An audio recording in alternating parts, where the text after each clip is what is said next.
नमस्कार सर्व ताईंना, कशा आहात सर्वजण. तर आज संध्याकाळचं वेळ आहे बघा. आता माझी जेवणाची तयारी चालू आहे. तर आज म्हटलं मस्तपैकी असं पिठलं बनवू, कारण पिठलं खायची खूप दिवसाची इच्छा होती. आपण भरपूर अशा भाज्या बनवतो, पण काहीतरी एक अशी स्पेशल वस्तू असते की ती आपल्याला आवडते. तर म्हटलं आज पिठलंच बनवू, कारण आमच्या घराच्या गिरणीतून आहे ना डाळ दळून आणली होती छानपैकी. तर आपल्या घरच्या डाळीमध्ये कसं आपण दळलं ना तर त्यात मिक्स वगैरे काय नसतं आणि आपलं पिठलं खूप छान बनतं. तर आता पहिल्यांदा मी इथं चहा ठेवलेला आहे आणि नंतर मला पिठलं बनवायचं आहे आणि मी मस्त अशी भाकरी पण बनवून घेणार आहे आता. तर असाच व्हिडिओ बघत राहा. तर आता चहा वगैरे शिजला आहे, आता चहा घ्यायचाच आहे आपणाला मस्तपैकी. आणि आज चहा बनवायला पण जरा वेळच झाला आहे बरं का, म्हटलं असू दे चला. तर इथं बघा मी आता कढीपत्ता आणलेला आहे, ताजा फ्रेश कढीपत्ता टाकला. पुन्हा लसूण, अद्रक आणि मिरची पेस्ट बनवलेली छानपैकी, हळद टाकलेली आहे आणि मस्त असं हलवून घेऊन बघा कोमट पाणी असं यात मी टाकलेलं आहे. आणि आता हे पीठ वैरून घेतलं, असं छानपैकी आपलं असं पिठलं बनतं आहे बरं का. तुम्ही पण अशा पद्धतीने जर पिठलं बनवलं ना तर तुम्ही चपाती किंवा भाकरी दोन जास्तच खाचाल.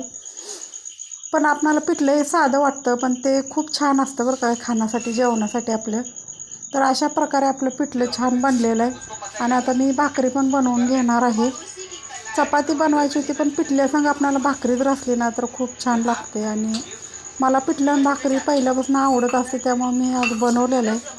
कारण आपल्याजवळ सगळं कोथिंबीर, मिरची, अद्रक पेस्ट, लसूण सगळ्या जर वस्तू असल्या ना तर मग आपणाला असं आपल्या आवडीचा पदार्थ बनवू वाटतो. तर चला आता त्या भाकरी पण बनवून घेणार आहे मी मस्तपैकी. आणि भाकरी पण छान दळलेलं आहे बरं का. इथं जवळात आमच्या गिरण झालं ना तर तिथं दळून आणले. आता भाकरी वगैरे छान बनतात. नाहीतर पिठामध्ये जरा मिक्स काय वगैरे झालं ना तर आपल्या भाकरीला फोड येतात, कारण गव्हाचं वगैरे पीठ जर त्यात मिक्स झालं तर हे पीठ एकदम छानपैकी दळलेलं आहे आणि भाकरी तर एवढं छान येतात ना मस्तपैकी, आणि फुगतात पण एकदम छानपैकी. तर बघू शकता अशी भाकरी आपल्या झालेल्या आहेत.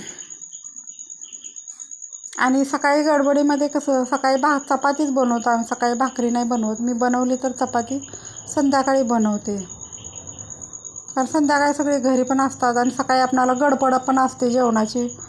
मग डबा वगैरे द्यायचं म्हटलं तर भाकरी नाही चालत, त्यामुळं काय करते मी संध्याकाळीच बनवते, म्हणजे सगळीच भाकरी खातात. तर सगळ्यांना दोन दोन भाकरी म्हटलं तरी घरात 5 माणसं आहेत, तर सगळ्यांसाठी 2-2 भाकरी आपणाला अशा बनवायच्या आहेत. तर भात वगैरे तर पहिलाच बनवून घेतला आहे. बघू शकता किती छान भाकरी आपल्या झाल्यात. आणि हा व्हिडिओ आहे दुसऱ्या दिवशीचा बरं का. तर आम्ही भाजी मार्केटमध्ये गेलो, घरातल्या भाज्या वगैरे पण पूर्ण संपल्या होत्या बरं का. तर मग भाजी मार्केटमध्ये जाऊन मी अशा भाज्या आणलेल्या. मुळा,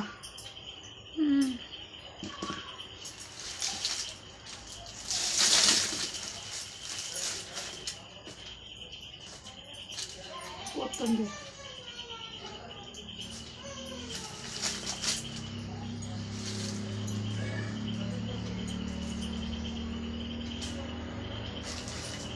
म्हणजे अद्रक छान आहे ना.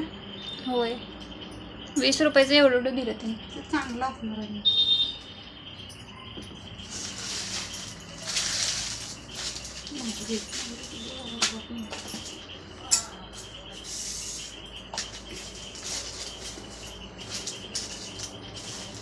आणि भेंडी आणल्या.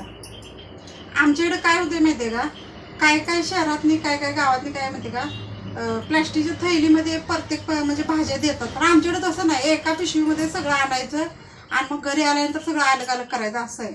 तर आता हे सगळं मी पिशवीमध्ये भरून आणले एकत्र. आता हे सगळ्या भाज्या बाजूला करायच्या, धुवायच्या स्वच्छ वगैरे आणि मग नंतर ठेवायच्या. तर लिंबू पण छान आहेत एकदम असे मोठे मोठे. आत्ता जरा लिंबू स्वस्त झालेत, नाहीतर आमच्याकडे लिंबू तर एवढे महाग होते, खूप महाग होते. आणि कारलं म्हणजे कसं माहिती आहे का, कारलं आमच्यात आवडतात, सगळे खातात बरं का. कारलंही आपल्या शरीरासाठी खूप छान चांगलं असतं. ज्यांना शुगर आहे, BP आहे, त्यांनी कारलं खायचंच असते.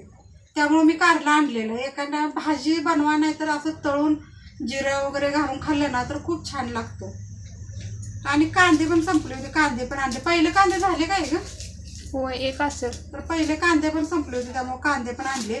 आता शनिवारी काय होतं माहिती का, आमच्या घरात बाजार भरतोय, पण आज गुरुवारी आणि सोमवारी एकदम लांब गावामध्ये जावं लागतं, त्यामुळे मी एवढंच आणलेलं आहे हे सगळं.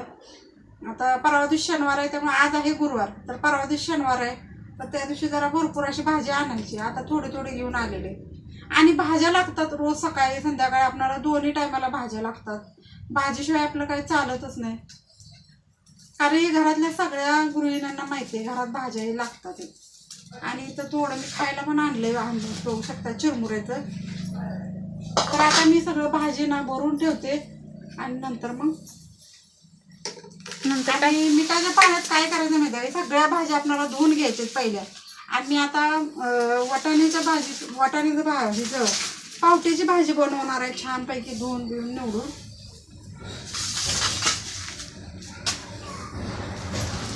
ती काय काळ मोहरी. आणि आपलं पोहे वगैरे भाजी वगैरे बनवलं तर आपल्याला लागतं.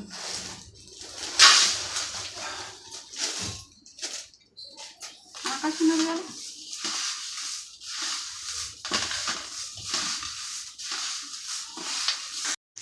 तर बघा मी असं खाण्यासाठी चिरमुरे म्हणजे आणले, त्यात भरपूर असं कांदा कोथिंबीर पुन्हा फरसाणा वगैरे मिक्स असतं. इथं आमच्या इथे छान भेटतं बरं का. मग तर मी ते आणलेलं आहे 100 रुपयाचं असं. तर मग सगळ्यांना वाटून पण दिला मी, आणि आमच्यात आवडतात पण सगळ्यांना. तर मी कांदा काय केलं घरी चिरलं छानपैकी. मी तिथला कांदा अजिबात खाल्लेला नाही, कारण आपल्या घरात कसं स्वच्छ आपण व्यवस्थित कांदा कोथिंबीर चिरतो आणि त्यात वापरतो. तर घरी येऊन मी कांदा मिरची सगळे चिरलेले आणि त्यात मिक्स केलेले. तर असं मिक्स केलं ना छान लागतं. तर आता चला, आणि आपल्याला परत आणि स्वयंपाकाचा टाईम झालेला आहे आणि स्वयंपाक पण करायचं आहे. तर चला, आपला व्हिडिओ कसा वाटतो नक्कीच कमेंट करून सांगा, आणि व्हिडिओला लाईक पण करा बरं का. तुमच्या एका लाईकमुळे आम्हाला प्रोत्साहन मिळतं आणि व्हिडिओ बनवायला पण खूप आनंद होतो. तर बघा अमृताला पण चिरमुऱ्याचं दिलेलं, पण तो व्हिडिओ काढतच बसली. आणि कांदा वगैरे मिक्स केला ना तर ते लगेच खावं लागतं, ना तर ते नरम होऊन जातं. तर आता ती व्हिडिओच्या नादात बसले, तोपर्यंत तिचं दिलेलं ती खायला पूर्ण नरम झालेलं आहे बरं का. तर चला भेटूया उद्याच्या